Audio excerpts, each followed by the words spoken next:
How's it going, ladies and gentlemen? Welcome to another episode of the Prodicast, powered by Prodisphere. This is Jasmine Sardinez, your host for the last 2 episodes. She did a great job. Thank you. Yeah, while I was gone on the way on hiatus, but now we're back again together. I'm your host, Luca Costa.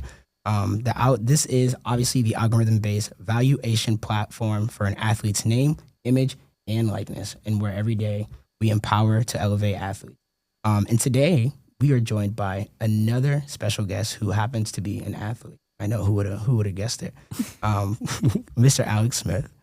Alex. Hey guys. Thank you for coming on. Really appreciate you. It's been a pleasure. You were the first UCF men's soccer athlete we've had on the podcast. So big. I feel honored. Absolutely. Yeah. Hey, listen, the honor is ours. Absolutely. So yeah, Alex, I don't know if you've seen some other episodes, but usually how we start this, we just do like some icebreaker questions. God forbid we want to know about you, make sure you're... Hey, let's do it, bro. Yeah, for sure. No, so mainly, where are you from? How did you end up at UCF? And how did you start playing soccer at all? So first off, I'm from Jacksonville, Florida. I ended up at UCF because I played for Georgia Southern, another school in the Sun Belt. Okay. But growing up from Jacksonville, obviously it's 2 hours away from UCF, and so they were kind of always on the radar of a school you wanted to go to because they're not only are they UCF, but they were one of the best teams in Florida. Yeah. Didn't quite work out coming out of high school. UCF was one of my big three. It was Duke, Portland, and UCF. I messed up my knee, and those kind of went downhill. Took a gap year. Saw Georgia Southern. Decided to do that route. I wanted to live in Georgia. I was like, you know what? It might be a bit different. Yeah. Did that, and then played 4 years there, or did 4 years there. Played 2 years, and then we played UCF 2023. Yeah. And I was like, you know what, man? I think it might be time for a new challenge. And so I left, found UCF, and I've loved it ever since. Yeah. So that's fire. That's good. When one door closes, another opens. So yeah, that's pretty fire. Yeah.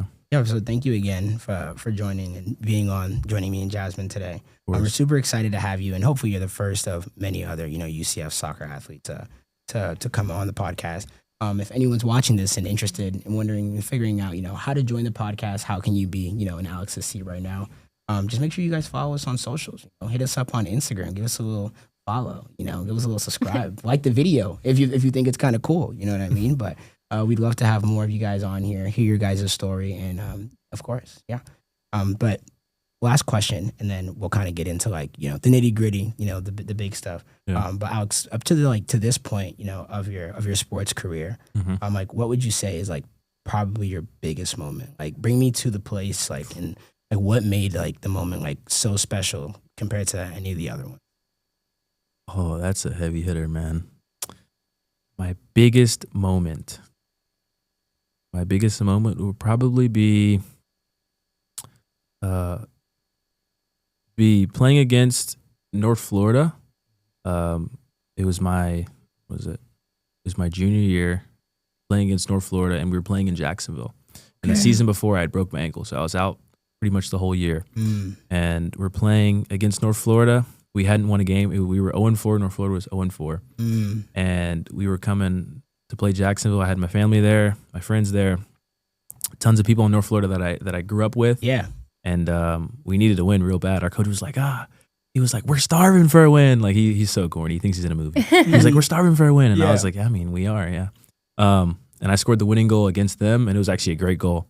That would probably be my biggest moment, and that was my first college goal as well. So, oh, really? Yeah. And so I would say that one, but hopefully this season we can have an even bigger one that, as a team, it'll be like a collective, we win something. I think that'll be super meaningful to me, but probably that goal for sure.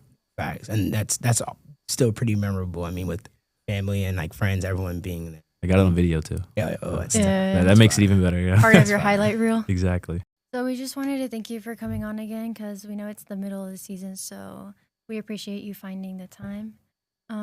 You guys play South Carolina this Saturday away. What are your thoughts going into that match, or any specific routines you do before going to play a game like that? Yeah, so considering we're 0-2 in Sunbelt play so far, every game's a big game, but this is a really big game. Yeah. Last year we beat them 4-0. they were a good team, but we beat them 4-0, and so I think they're really going to come after us this time. But just going into the game, we know that we need to have a lot of belief because this season hasn't gone the way that it should have. But we just need to keep going and then stick to our principles, which is just to be confident on the ball and play. Regarding my, I guess, pre-match rituals, just stay calm, listen to my music, and just get ready to do everything I can to help my team win. So. Yeah. Any specific tracks before you're like stepping on to like hype you up? I like a little bit of G Herbo. Yeah. I'm throwing a little G Herbo. A little bit of, you guys know who Lil Tyler is? Come on now. Yeah? Lil Tyler. I can't say. You can't say? I can't say I'm familiar. Too bad. Maybe a little Young Boy in there. Just a little, like, Okay, just like, it's like a little hype music. Yeah. Like, Yeah. I have other artists I obviously listen to, but not before a game. I'm not gonna turn on the Coldplay before a game. Yeah, right. Or the Noah Khan or like. Okay. Yo, I'm not gonna do that. But yeah, those tracks, they help you just feel like, like let's go, like this is go time. So Yeah. So you played in high school as well. You finished second and third in the district. So my next question would just be like, how was home life in Jacksonville, and did you ever see soccer becoming such a big part of your life due to that experience before? So I mean, home life growing up in Jax, being around my brother all the time, my older brother. We kind of would I lived in a cul-de-sac as well, and so all my neighbors were kind of like the same age, and so we'd go outside every day and just play sports. Didn't matter what it was. Yeah. It could be kickball, it could be, basketball, noodle tag. Like we did whatever, like anything. Playing the playground, it was awesome. But I grew up playing basketball a lot until I was 10. My brother played soccer. Older brother, you do whatever your older brother does. So then I switched to soccer, and then I loved it literally ever since. And so I never thought it would get this big for me until I was about 13, 14, and I realized, maybe I could keep going. Yeah. And then, I started to go. My brother played college, so I was like, I want to play college too. And then I just kept at it, and I'm where I'm at now. At that 13, 14 age, taking it more seriously, you were like, I could be like playing this at a high level at that age, or was it just more of like, oh, I could just take soccer more seriously? So at 13, 14, I started to get much better. I started to get like more technical and stuff. That's usually the age too. Yeah. But like, I missed a lot of the development years because I was playing basketball. So I was more of an athlete. The fundamental thing. I was more of an athlete playing soccer versus a soccer player playing soccer. And so I had to start to develop that side. And once I did that, I could mix both my athleticism with that part. And that's what made me a better player. But we were, 13, 14, we played Developmental Academy. I don't know if you know what MLS Pro Next is. Yeah. And so kids now are playing that. But before that, it used to be Developmental Academy. And we were playing that, and we used to get battered. We used to get destroyed by like Orlando City, Weston. Before Inter Miami was a thing, like before Atlanta United was even a thing, we used to get destroyed. Humble beginnings. Yeah. One time we played Weston on Saturday. We lost 12-0, and then we played them again on Sunday just because we'd only played them once that year, and it was already the end of the year, so we had to play them twice at least. We played them again the Sunday. We lost 5-0. We lost 17-0 to the same team in one weekend. That's it's insane. Bad. It's bad. But no, at that point, I was like, you know what? I know I'm good, and I just want to keep going and see where it takes me, even as a 13-year-old. So I kept going. Yeah, it's fire. Yeah. So you had mentioned before that you played at Georgia Southern before coming to UCF. So just tell us like a bit about your time there. Like, do you keep in contact with some people there still, and like how did that develop your game? Yeah. So my time at Georgia Southern was awesome. I love the school. Anybody you ever talk to that goes to Georgia Southern, I guarantee you they'll tell you they loved it. Yeah. I think I'd put money on it. Yeah. Like I loved being there. I loved it. But the soccer aspect, we weren't as competitive as I would have liked them to be. But like my teammates, my other friends that weren't athletes, the coaches, it was just a really good family. It was a community. And I really enjoyed it. I loved the campus, small city. Like football games were big. It just felt like home away from home. It was awesome. But now they're a bit more competitive. now that I left, some of my guys joke about they joke about it. They're like, Yeah. yeah, you're the reason why. Like, Right. but no, Banter. I'm happy for them now. I loved it back then. But the soccer aspect, it kind of made me, sometimes it did make me doubt myself just because we weren't as competitive and we'd get beat a good bit. But it also motivates me, like there's something more, you know, like it's okay to keep losing, but there'll be another side, there'll be another story. So it motivated me with the injuries and stuff that, you know, I just got to keep going, just got to keep playing. There'll be another side, another, you know, more positive things to come. Yeah. So. Yeah, for sure. We're going to talk about like a bit of those hardships too, Yeah. like, as we, you know, continue to go through. Mhm. But obviously like now, you know, you're at UCF. Yeah. You joined last year. You started in 13 out of the 16 games. So literally a plug and play, been a pretty pivotal role. Yeah. In 10 games, you allowed at least one or fewer goals with 3 clean sheets, and you scored once last year. Yeah. Just tell us a bit about like the culture here at UCF, you know, compared to Georgia Southern. Yeah. Just give us some insight on that. So the culture here when I first got here, considering the guys they already had here, so you've heard of Luca Dorado and Anderson Rosa and even Timothy Arias and Juanvi, those guys have been there for a while, and so they already had like a good winning culture here. Yes. You know, they're ready. They're good players, but they're ready to compete. They're ready to go. At Georgia Southern, we kind of didn't have that. We had a lot of turnover, a lot of changes with players. Every year we had new guys coming in. Yeah. So it was hard to get a rhythm and to keep going.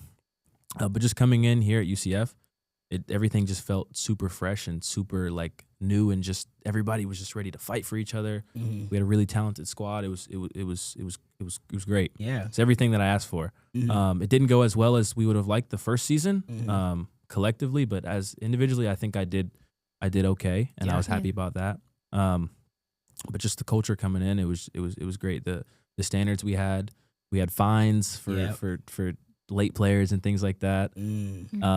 I think I paid like $60. Yeah. Like within the first like three weeks, it was bad. I just kept missing Took stuff. some getting I used to. was like, damn. You know, I think I lost my vest one time too. And the vests are pretty expensive, so you can't lose the rest. Yeah. But no, we had a good culture. It was good. No, that's cool, bro. That's dope. And especially like with being a transfer student, it's not always easy. It's like super complicated. Yeah. Like there's a lot of challenges academically, socially, financially, even. Like Haley, you know Haley. I'm pretty sure you guys were at the summit as well. Oh, I saw that, yeah. Track. Exactly. Haley Manor, she was on here before, talked about a lot of the same stuff because she came from like CMU. Yeah. But I mean, out of all those challenges that like you've faced, like since transferring, I mean, what would you say was probably the biggest one? And like, how do you like feel like that shaped you to be who you are today? So the biggest challenge for sure, I would say, was at Georgia Southern. I was kind of like the man. I was kind of like the guy. Like my junior year I was the captain, and then my senior year I could have chosen to be the captain, but I told my coach, I was like, I don't want that role this year. I just kind of like, I'll be a leader from the side. Like I'll lead by example, but I don't want to wear the armband. Yeah. But I had a lot of freedom. Like I'd been there for 4 years. I felt like I could kind of do whatever I wanted to do, obviously with restrictions. Like I didn't think I was, but like I felt like I had the confidence from the team and from the coach. I felt really good. Respect. Yeah, exactly the respect. Coming to UCF, I had to earn it. And then I'm playing, like the team was more talented. And so I really had to earn that respect. And off the bat, I don't think I earned it right off the bat. But then I did earn it. But what helped me as well was being an older player. So last year I came in and I was first year grad. And so with my age and also me being a grad, I kind of knew how college soccer went. You've done it a couple of times. Yeah, and then I had exactly too many times. A couple of times. Right. And then I played against some of those guys the year before. Okay. And I think I played pretty well. So I earned a bit of their respect, but it was the shift from being the main guy to now being, you know, a good player, an important player, but not being that guy anymore. And I'm okay with that. But it was just that shift. And there was a bit more freedom when I played at Georgia Southern than there is now. But I think as you continue to go to higher levels, you're going to play with better players. You're going to play with you're going to play in better systems and a ton of different structures. And so that's just how it's going to be. And you just got to adapt to whatever comes. And that's part of like that's one of the things I feel like that makes people good and then people like, great. Yeah. Like the ability to like, change and to adapt for sure. But yeah, like we asked Haley like a lot of these similar questions on this whenever she came onto the podcast. Did she go to was that the Black Athlete Summit? She went as well. Okay. She was doing all her TikToks and Yeah, stuff. She was yeah. like, you do the TikTok? I was like, no. And she was like, come on. And I was like, all right, we'll do it. Yeah, just tell us like a little briefly about that experience. Yeah. Ralph also mentioned it to me too. You know, No, it was awesome. So we had 4 UCF student athletes, Black student athletes. Yeah. Myself, Summer, she's on the women's basketball team, Okay. and then Kylan Fox, who's on the football team. Okay. And then obviously Haley. And so we went to Chicago. We met a ton of different athletes from all over the country. And we were just there networking, but also getting to know some of the athletes. But I think one thing that I really took away from that was this one guy. They had a ton of guest speakers, ton of professional guest speakers. I think it was this one entrepreneur. Never heard of him, but he's like, he makes a lot of money. Bang. And what he was saying, he was like, don't chase the bag, be the bag. And so what he meant by that was, instead of chasing the bag, make sure you can become the bag. Like, make sure the bag comes to you. And it's kind of cliche, but it's like, do everything you can to make sure that you are that guy and like you are that person. And so instead of trying to go towards that bag, like acquire all this necessary skills that you need so that things just come, so that you're just be the product. Exactly. Yeah, be you're the ready. product. That's a great, be the product. And so that's what I took from it. But Chicago was awesome being there with those people. I don't know if you know Chris. Chris works I don't think.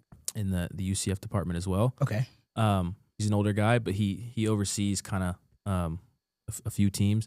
But he used to live in Chicago, so he took us around the city. We were in downtown. That's nice. It was awesome. It was That's great. fire. No, man, I love that too, because I feel like, I mean, that's essentially what we want to do here, you know, like making the athlete the product. Yeah. It's kind of like our whole goal, you know, is Absolutely. to put you guys in the spotlight. But before we get into that, like, you learned a lot of stuff, you know, mentally, you know, being a student athlete. You know, you talk about your mind, you deal with your mindset a lot, daily routines, you know, little changes create like big results. It's one of the huge things that we like talked about with Haley. And if you guys haven't seen that episode, make sure you guys go watch that Haley Manners episode. It's a great episode. But Alex, real quick, from your perspective, just tell us about like your day-to-day life, you know, being a student athlete on the soccer team. What's something that's like, that you feel is like unique about your like daily routine or like your mindset, you know, going out there? Yeah. So, I mean, every day we have breakfast in the morning. So we do Garvey. What time? So we're usually report time is 8:30. 8:30. Okay. So yeah, tell us times. We want Okay. We'll get into it. Okay. So usually report time is 8:30. Yeah. We have a team meeting at 9:15. Okay. And so I try to wake up at like 7:45, get to Okay. breakfast at 8, Yeah. eat breakfast 10-15 minutes. And then during report time, during that time that we have for the meeting, I try to do like some rehab stuff for my knee. Dude, I have my knees. Yeah. My knees, they're I'm feeling them. For sure. So I need to do the necessary prehab to get ready for training. And then once that's over, we do our meeting. And meetings usually film or we go over the training session. Okay. And then after that, we go out to train. After that, we come back, maybe lift depending on the day. Then we go to Garvey again for lunch. Yeah. And after that, then I start my day. I mean, okay. I basally start my day without the soccer aspect of it. So what So time the is that? the student part of it. Yeah, the student Yeah. part. That is like 12:30 to 1:30 is when I go back to my room, and now it's like homework. Maybe if I want to lay down, have some scroll time. I don't know. Yeah. Nap time, things like that. Come on, we're all human, man. Yeah. It's Yeah, 2025. Yeah, bro. Instagram Reels makes it hard, man. Bro. Makes it hard. Reels. Let me get me started on TikTok. It gets Right. me hard. But and then after I do that, I have class from 6 to 9. I don't like it, and it's downtown. Yeah, I have so many of those. Yeah. It's like, It's rough. But Yeah. one thing that's unique to my day, and one thing that I started doing in 2022, was mindful meditation. So I'd spend like 10 minutes literally just sitting there with my thoughts, like hands interlocked like this, and just sit there with my thoughts. And it's really hard. Like, you're not going to be perfect. Like, your mind's it's gonna be like a drunk monkey. Like, you're gonna think about anything. What I'm gonna have for dinner, the haircut you're gonna have, the shoes you want to buy, like anything.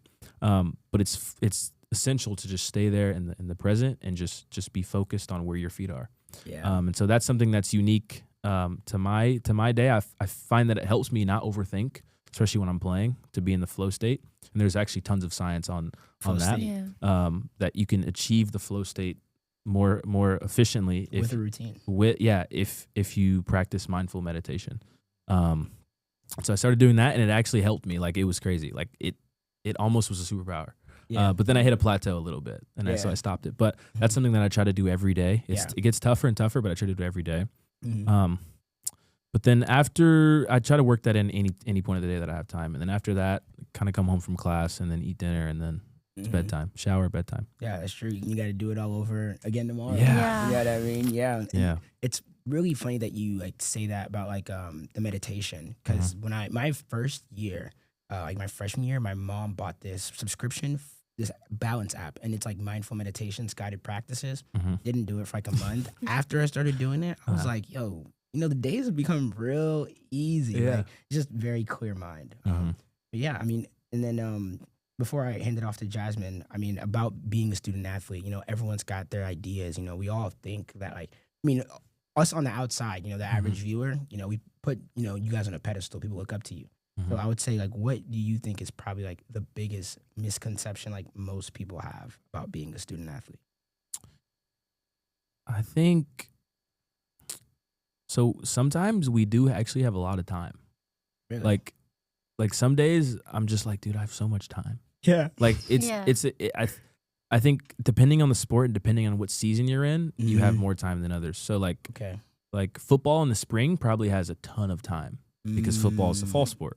Us in the spring, we have a lot more time. But like sometimes I'll find myself in the fall and I'll be like, dude, I could like do anything. Like I could go drive like to Daytona and come back. like I feel like I have so much time. Who's gonna stop me? Exactly. I was telling my group members yesterday in my class, because like in grad level classes, a lot of the people in my class have full-time jobs. Yep. Yeah. And so we have to meet via Zoom for our group project to go over some ideas and things. And I was like, guys, she was like, what day works best for you? Like, what time around your schedule? And I was like, honestly, I think you're more busy than I am. So you just let me know, and then I'll adjust to you. Like, they have full-time jobs, literally. Yeah. And then they have class 6 to 9. I couldn't imagine. Yeah, 9 to 5. 9 to 5, then you gotta drive to the class. Exactly. Like, Sit in that class for 2.5 hours. Yeah. not fall asleep. And then go home, and I would hope that they would either have food made or they would buy food, because then you have to cook, like Or wash they, dishes, like, do families homework. and stuff. Like, it's crazy. Yeah, exactly. Like, It's insane. there's some of them that have kids, and I'm like, dude, you have to go home and take care of your kids. Like, that's a great thing, but like, you know, Yeah. You also have to do your homework. Like, you have kids and you still have homework. Exactly. It's kind of crazy. I'm not ready for that yet. So No, exactly. Listen, we'll cross that bridge when we get there. Exactly. For sure. Yeah. No, but that's awesome though. That's awesome. And then actually I'll go into so speaking of like misconceptions, we're actually NIL is probably one of the bigger misconceptions like to happen recently with sports. I mean, a lot of people kind of probably feel like that all these athletes, you know, are profiting, making hundreds of thousands, millions of dollars, you know, that everyone's seeing like this huge surge of just like cash flow coming in. But specifically in like soccer and men and the women's side, there's actually a huge amount of underrepresentation of in NIL. And so I'll put a graph on like and when I edit it, but so out of all the NIL deals, right? So this is all via NILassist.NCAA. Anybody can go on, view this platform, and you can mess with it. It gives you graphs and proportions. So if we just take out, so for the average disclosure, right? So average value of an NIL deal, right, is $2,185, right? And then athlete average total earnings is $22,760, right? But the real important thing is the median, because averages are thrown off by outliers. That takes all the people like Arch Manning who are making like 5-6 mil. Like, not everyone's seeing that. Whereas the median total athlete earnings is around $548 flat. Yeah. And that's with football involved, which makes up 40.6% of NIL deals. And they make up to 58% of the revenue. Yeah. Now, if I just do something real quick and I just take this off, and like I said, this is available to everybody watching, available to the public, you can all see this. Let's say we take football off. Even if we take off football with basketball, right? Basketball is still the main one at 21%. The next one is baseball. Women's soccer, isn't until 8.1%, and then men's soccer still isn't there. Yeah. And up to 62% of deals are just between $0 and like $100. So it's a really big thing that like that I don't think it's like we don't have a full grasp on. Yeah. And with Absolutely. I'm not sure if you've seen that the House Settlement on NCAA. I'm not gonna read all of it because it's a lot. It's a lot. Yeah. But in this year in July, there was a House Settlement passed by the NCAA versus the House, where schools can now pay the athletes directly for their NIL, name, image, and likeness, and things of that nature. So I guess my question would be to you, based on all the information, what do you see to hope, from like as an athlete now and an athlete, for future athletes, like what do you hope to see from NIL? Yeah. So I think NIL is something that I still don't fully understand. I guess that makes sense considering I'm a soccer athlete. You just talked about it. We don't bring in as much money. And so we don't, there's not that much exposure. We don't, make money ourselves. But as soccer continues to grow, I think from a soccer perspective, I would hope to see, more athletes making money off their name, image, and likeness. It's going to be quite difficult, considering the landscape of soccer in the U.S. It's changing. There's supposed to be a new league, coming in, and it's supposed to like rival the MLS possibly. There's been talks about that. And I think that'll be crazy. It might change college soccer, but college soccer is continuing to change. But also in college soccer, there's been a kind of an issue that some people have pointed out, and it's that a lot of the internationals are coming over and they're taking away some of the spots of the American kids. I think it's a good thing for U.S. soccer because it's making college soccer more competitive. Yes. But some people don't like that. Some people, want American kids, traditional American kids, to get the domestic kids to get that chance, get that opportunity. But I think the competition is great. It's the reason why the MLS is getting better. It's the reason why college soccer is being more competitive. But I know the international kids can't make money off of their name. At least there's more stipulations and more things that go into that. It's not as easy as it is for a domestic kid to make money. But I would hope that soccer can continue to have a bigger outreach and more kids can make money off of what they can do and what they can bring off the field as well as on the field. Yeah, no, for sure. And I think that's what we all hope for, and that's why why all these platforms are have been created and why we're even doing this podcast, because we want to get the exposure out there for people. For sure. And then my last question: what's something that you now about NIL? Even though you said you're not super well versed in it, but like, what's something that you know now that you wish you knew when you first started, or you knew earlier? It's a great question. I don't even know if I have an answer for that. I just know that there is a ton of little opportunities that you can do to make quick, easy money. Open Doors is a great app, I think, for some athletes to make some money off their name. One thing I wish I knew is just I remember my old coach, shout out to Coach John Murphy. He used to coach me at Georgia Southern. But I think he would always say, he was like, any of that camera stuff that you do, so like this, or just anything, being interviewed, getting in front of the camera, doing little ads and things like that, he was like, do those. Like, those will help you. Do those. They'll get your name out there, get your face out there. You get more comfortable talking. He was like, those are good life skills, but they can also help your brand as a person. For sure. And so that was something that he told me, I think, sophomore year. And so ever since then, I'm like, any opportunity that comes up for me to do exactly that, I think could help. And I think kids coming in from high school, kids coming in that want to make money off their name, do that. That's a good start. Yeah. Yeah. Couldn't agree more. Yeah. So we were talking about before how like the soccer landscape is not only changing in college soccer, but in the States as well. It's becoming more popular, especially with the World Cup coming around. The amount of money that's going to be coming in, like $10 billion, something crazy like that. Yeah. And it's going to bring a lot of more international fans, which bring like a culture with them that's maybe more familiar here in like the NFL, but not so much soccer. Yeah. So from like a athlete point of view, how do you think if you think the World Cup will affect the growth of soccer and in like NIL in general. Yeah. I think a lot of that is dependent upon, not a lot of it, but I think there's a portion of that that's dependent upon how good the USA does in the World Cup. Yeah, for sure. I think if the USA, like, I'm going to be honest, I'm not going to be a party pooper. I'll play devil's advocate. The USA is not winning. They're not winning the World Cup. Not this year. I think at some point we will get to that point, I hope. But they're not winning it this year or next year. But if they were to win it, I think soccer is continuing to grow. I think it's one of the top 4 sports in America, I think. I need to fact check that, but it's going to continue to grow even more as the USA continues to get better, as college soccer continues to get better, as the MLS continues to become more competitive. Players like Messi coming over, I think that helps as well. But no, I think the World Cup coming here is great. I think the cultures from all the great countries that are going to come play, I think will be a huge help to just more exposure for soccer in America. You see little kids now, like growing up, little kids, their parents just throw them into soccer just because it's something they can do. But some kids stick with it, some don't. But there's a ton of youth soccer going on around, and it's going to continue to grow. And I think that'll help soccer grow all throughout the USA. I think it'll be a great thing to this World Cup. I agree.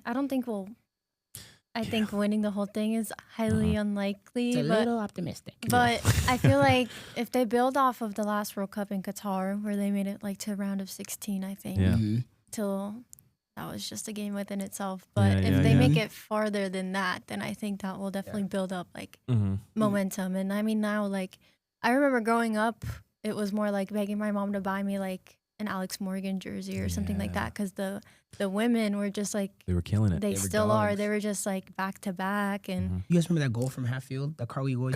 Yo, that's I remember 2015 World Cup. Crazy. 2015 World Cup. Yeah. And then that was like what you were begging people to, like, your parents to buy you, like, oh, like I want a Rapinoe jersey, I want a Morgan jersey. But I now, even like my own collection and stuff, like you see kids with like Pulisic or a Reina shirt on. That's true. It's like, I feel like it is definitely changing. So. Yeah. No, it is. I think there's like a huge growth in people from America being invested in specifically the Prem, like English soccer. Yeah. There's a huge. Sure. I don't know if you guys have seen, but like in the last in the last 2 seasons, the Premier League Sunday, their show that they normally only do in England, their pregame show, they've had 2 shows over the last season in the States. So the growth is definitely there, and the World Cup is only gonna. Yeah, dude. Like, my mom watches. She watches Premier League every morning. She's a Chelsea fan, by the way. That's right. I give her crap about it, but she's a fan. But every morning she'll turn that on, and so you'll see like they'll be like Premier League Sunday mornings, and then sometimes they'll be. I think one time they wanted to do it in Miami or something. Yeah, and I was just like, it's growing, like it's growing, and that's awesome. And then the point you brought up about women's soccer and like growing up, you wanted an Alex Morgan jersey and how good and how competitive they were, like. I think it's the tide's kind of shifting, because for women's soccer now the other countries are kind of catching up a little bit. Yeah. For men's soccer, I think we still have a lot of catching up to do, but the gap is closing a little bit. Like we're getting a little bit better. I would say there's more commonplace, like what, for example, you think of Tim Weah, right? You think of McKinney, you know what I mean? There's more English names becoming like more just common in European football, which is sadly the reality that's what has to happen. You know, American soccer is never going to grow if we continue to only play in America unless we go overseas. For sure. But thank you again for being on. Of course. Thank you guys for having me. Make sure you guys are following Alex on all socials, Instagram, everything like that. But Alex, when it's all said and done, what do you want to be remembered for, either on or off the field? When it's all said and done, I want to be remembered. You hear this all the time, but I think just being a good guy, being a good teammate. To those guys in the locker room, to the old guys I used to play with. Just looking back and like, just I guess, just 10 years from now, I guess meeting and talking to all the guys I played with or the people I've been around, and just being like going back and seeing them and just having a good relationship with them, just because of how they treated me and how I treated them. I think that gives me some sort of fulfillment. just knowing that I was a good person to them and I was somebody that they could talk to and somebody that, we shared a connection with, a bond with. Yeah. On the soccer side, I'd say someone who was just willing to compete and just kind of do my best. Haven't really been so successful in winning things. But I think as I continue to keep playing, I think that will come eventually. Yeah. But yeah, just being a good teammate, but also somebody who's willing to compete for you and to fight for you. Yeah, man. Yeah. Those are great qualities, and your career is not over. You've got plenty of time. Yeah. But is there anything that me or Jasmine and I did not ask you that you would like to say or like talk about, whether it's a word of advice, anything really? It's completely open. Yeah. You guys asked some great questions. Yeah. There was a couple times where it's like, I don't know if you guys asked some really good questions. Thank you. A piece of advice. So I actually I did do a senior day thing just an hour or two ago. Okay. And Ryan, a guy who works for our media, he asked me, you Ryan Lotica? Yeah. Yeah. I worked with him in softball. Awesome. Cool Yeah, guy. yeah. He said he loves softball. Yeah, He's cool. super busy with it, but he said he loves it. So dope. But he asked me a couple questions, and he was like, what would be a piece of advice you would give to an incoming freshman? And I was like, you know what? I'll reframe it. A piece of advice I would give to myself coming in if I was a freshman. Long time ago, 2020, long time ago. The piece of advice I would give to myself or an incoming freshman would just be to, like, the little wins. Like, this is super cliche, but the little daily wins mean a lot. Like, the little details mean everything. And so I would say you get out what you put in. Focus on the little small wins each and every day, because those will amount to something bigger. And we'll try to win every day so that when you get to the weekend, you get to the game, all those little wins that you have throughout the week stack up, and then when it's game time, you've already won. Just go out there and just do what you do. So I would say that for sure. Yeah, man. I think that's a great piece of advice for sure, especially because routines we're creatures of habit. For sure. So little wins, routines throughout the day, definitely, prepare you for, the big moment. But listen, Alex, thank you again so much for being on here today. It's been a pleasure, and hopefully we can have you on here again. I've had a ton of fun. Seriously, it's been a great time. Always love talking to people, to you guys. If you guys want to join the Prodicast, make sure you guys are following us on socials. Make sure you follow Alex on socials, on Instagram, Twitter, whatever, right? Yeah, Instagram, Twitter. Yeah. Okay, Instagram, Twitter, we'll have it linked as well. Like I said, if you want to join the Prodicast, follow us on all of our socials. If you like this video, make sure you guys drop a like and subscribe. Make sure, if you guys want to share, if you're feeling generous, go ahead, do that too. But thank you guys for tuning into Season 2, Episode 6 of the Prodicast, powered by Prodisphere, the algorithm-based valuation platform for an athlete's name, image, and likeness. Our goal here at Prodisphere is to give athletes the power, make them the product. Thanks to our partners at Rollins College and USF, we're getting one step closer. We already worked with quite a few athletes. Mattis Hagen from USF is a defender over there who is currently closing 2 NIL deals, one with Spot. If you guys haven't checked out the Spot app, check that out. Gives you little active, suggestions, places to be, things you could do. We've also worked with Caden Foreman from Rollins, Lula Carvalho from Rollins, Gabby Boyd, who is one of our most recent people from Rollins on the women's side to hop on. She's already closing deals, getting brand deals. If you want to build your brand, make sure you guys build it with us. But listen, that's been Jasmine. I'm Luca. Thank you guys for watching, and make sure you guys are empowering to elevate every day. Peace.